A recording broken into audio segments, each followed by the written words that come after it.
vocal treatment. It's pretty much just one vocal track. There's two small sections with a double that are kind of quiet, and then there's the guitar player Randall did sort of a talky vocal track along with the lead vocal track, but really it's just focus on one lead vocal. So let's just talk about the lead vocal to start with. Oops, I'm gonna ungroup my vocals, and let's just listen to Dave yell at us. One on the line! This one's a keeper! Keep digging holes! Deeper and deeper you'll find me! In grey times and weddings. So it's pretty much a finished vocal sound. It's already kind of overdriven. I did that with that tube compressor on the way in, and I did some high passing on the way in. So it doesn't really need a whole lot, but I did hear a passage that has some pretty aggressive S's. In grey times and weddings and funerals. So you might want to do some de-essing there. My favorite de-esser is the Massey one. Let's see if we have that. Oh yeah, we do. This one's cool. Let's go into band split mode, and then so there's an auto monitor mode. So as I adjust the frequency on that thing, I'll hear just the stuff that it's going to be filtering out. Actually, let me crank up my reduction.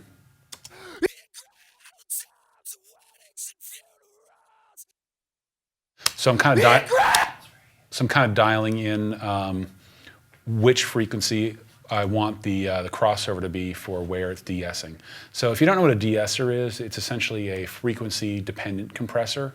Some of them, you can make your own de-esser by EQing the side chain of a regular compressor in the detector path, where you put some pre-emphasis on the sibilant frequencies, the S's and stuff.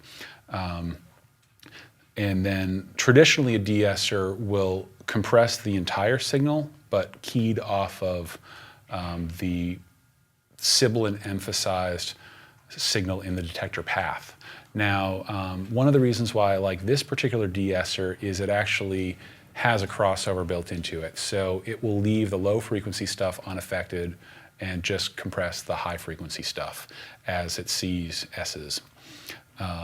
You do have to be really careful when de-essing a signal, because if you de-ess too much, you might end up making somebody sound like they have a lisp. And I also recommend doing de-essing before you do other compression or any kind of additional overdrive effect, because the additional compression and overdrive will just sort of compound whatever S's you have and then give you less dynamic range to adjust that stuff. So do your sort of forensic audio type work first early in the chain, and then do more of your tone shaping later in the chain. I had one instance actually where I was mixing a band from Russia, and they were singing in Russian, and I don't speak any Russian, and the vocals were really super sibilant, and I did a bunch of de-essing, and then the band came back to me immediately like, hey, you can't do that. Like, we have a very sibilant language, and it's important to have all of those S's in there. So, know the song and know your band, and make sure that what you're doing with de-essing is not too heavy-handed. So yeah, let's do a little bit more with this. And the other nice thing about this de-esser is it gives you a wet-dry blend. So you can be kind of heavy-handed and then back off on it. And I'm going to loop this section. In grey times and weddings and funerals. In grey times and weddings and funerals. In grey times and weddings and funerals. In grey times and weddings and funerals. All right, so that does a nice job of controlling the S's. What else do we want to do with vocals? Some people like very dry vocal production. Other people like very wet vocal production. I like to sort of get a feel for what the band wants before I get started, but also I like to set up a bunch of stuff sort of in the beginning and use very little of it. And I find that like a wet vocal works better when you have a bunch of very small effects. So let's try a few different vocal effects. We can do some slap back. Actually, let me see what I have to work with for plugs here. A new track and a new mono aux input. And what do we have for delay plugins? Massey TD5 is pretty cool. I know you like that one, right? But let's just use the standard slap delay that Digi provides. And we'll do an aux send bus 16 into bus 16, and then our aux track with the delay is going to go out raw tracks. So let's call this Vox slap. Okay, so let's just bring this up to 0, and then we'll just solo both of them and check it out. So that's a little wild, a little heavy-handed sounding. So let's shrink down the delay. We want to keep the mix at 100% because we're doing this as an aux. If we did this as an insert, we would back down to maybe 20 or 30%. I like doing it as an aux because now I can have one instance of that plugin, and if I want to send the other 3 vocal tracks I have into that, I can do that as well without requiring additional instances of the plugin. One of the other reasons why this feels a little heavy-handed is because there's no low-pass filter on it. I'm going to start to bring in some low-pass filter, which will kind of simulate the warmth added by a tape delay. Incredible times of weddings and funerals. Incredible times of weddings and funerals. Incredible times of weddings and funerals. Incredible times of weddings and funerals. Incredible times of weddings and funerals. All right, so that's just a real subtle effect, but it gives a little bit more sense of space to the song. Now, I want to do another type of delay as well. In fact, you know what? I'm just going to reappropriate this channel so that I don't have to set up another delay. And that delay will be a longer type of delay. So let's do this long delay plugin, and let's not low pass it quite as much.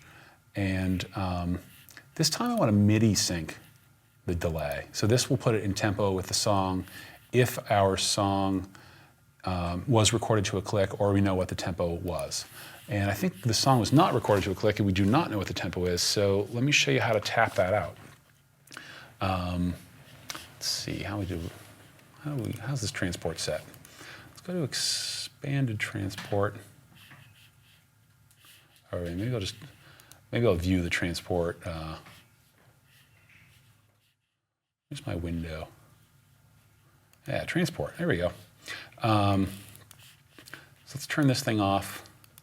And I think that we can tap tempo. Incredible times of weddings and funerals. I'm drinking wine. All right, so it looks like the song's about 113 BPM. So let's turn our conductor back on, and I'm just going to close this transport thing. Go back to the top and make the tempo of the song 113. So now if I do any time-based effects, I can sync them up to the approximate tempo of the song.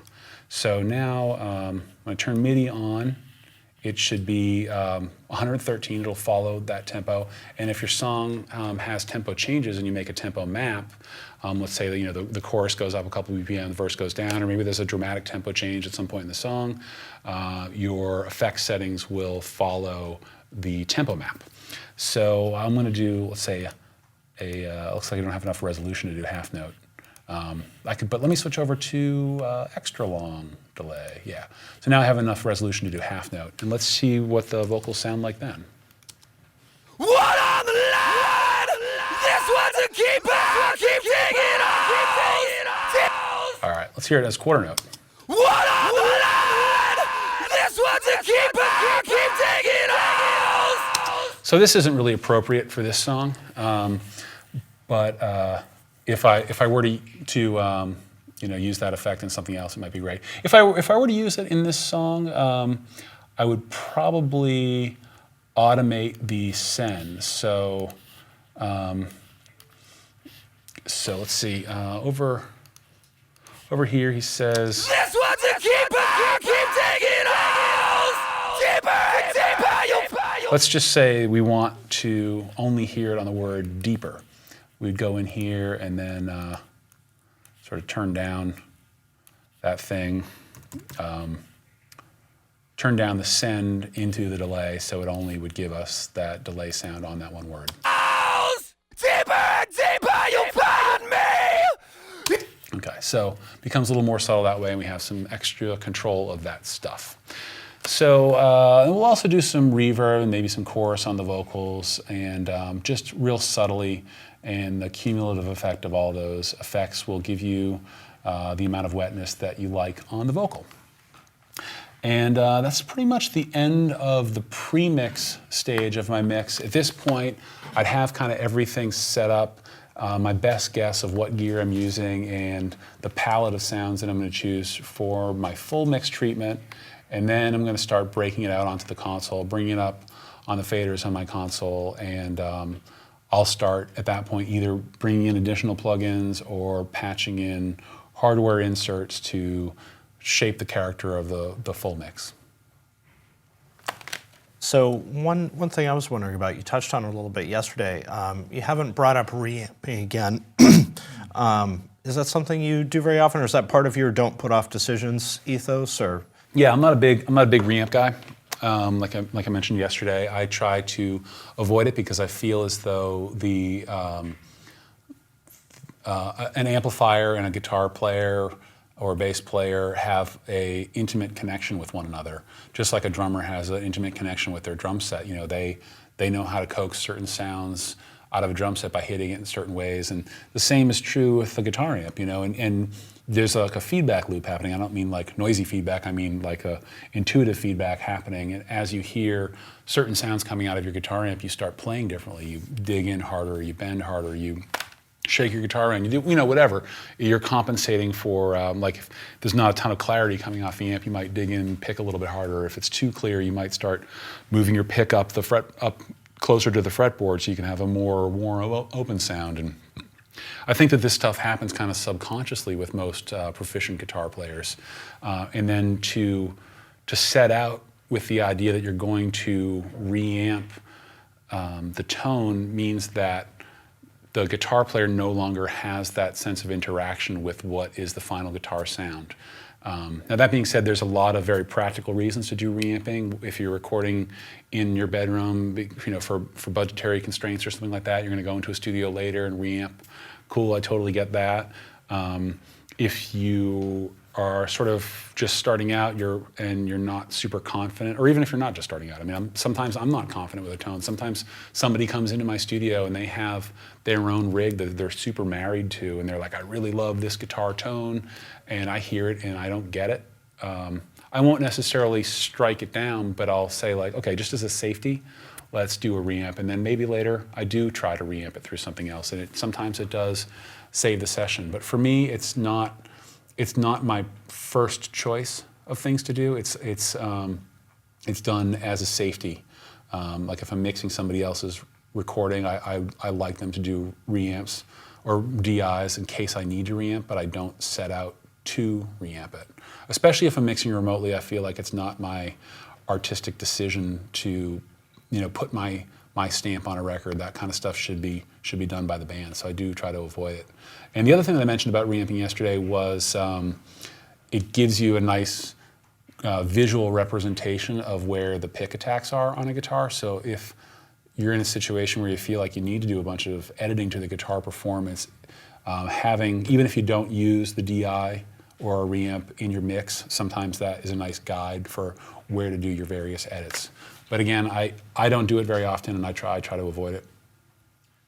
another question about guitar mixing is when you were talking about EQing, you did a high pass and then a notch EQ on the high end. So a few people were wondering, kind of, is that your general approach to a notch rather than a low pass, or is that just in this particular case? Because I feel like there's a lot of, even though our range of hearing is supposedly only up to about, as adults, maybe 15 or 16 kilohertz, there's still a bunch of sort of unheard stuff up in the super high range that adds a sense of three-dimensionality to a guitar tone. And if you do strictly a low-pass filter, I find that sometimes it feels like more of a canned tone becomes more of like a pod or like a 16-bit type of sound where there's not the same openness and three-dimensionality to the tone. So I try to do that sizzle reduction with a notch filter or a narrow bandwidth band filter or bell filter or bell EQ rather than a low pass. But it's not wrong to do it with a low pass if that's what works for you. Great, and I think we've got time for one more question. So Black Freighter, do you ever sidechain the snare to the guitar bus compressor? I haven't done that. It could be cool. Guitars are usually a little more prominent in the mix than bass, so it probably is not as necessary. The other thing is that my rhythm guitars are typically hard panned, so I'm going to talk a lot about this actually in the next segment. Is using panning space to carve out space for instruments in addition to using EQ to carve out space for instruments.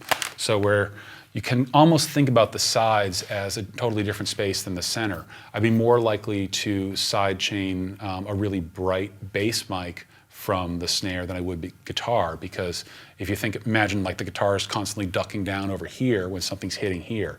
If you had like two drummers and their drum sets were hard panned, then maybe.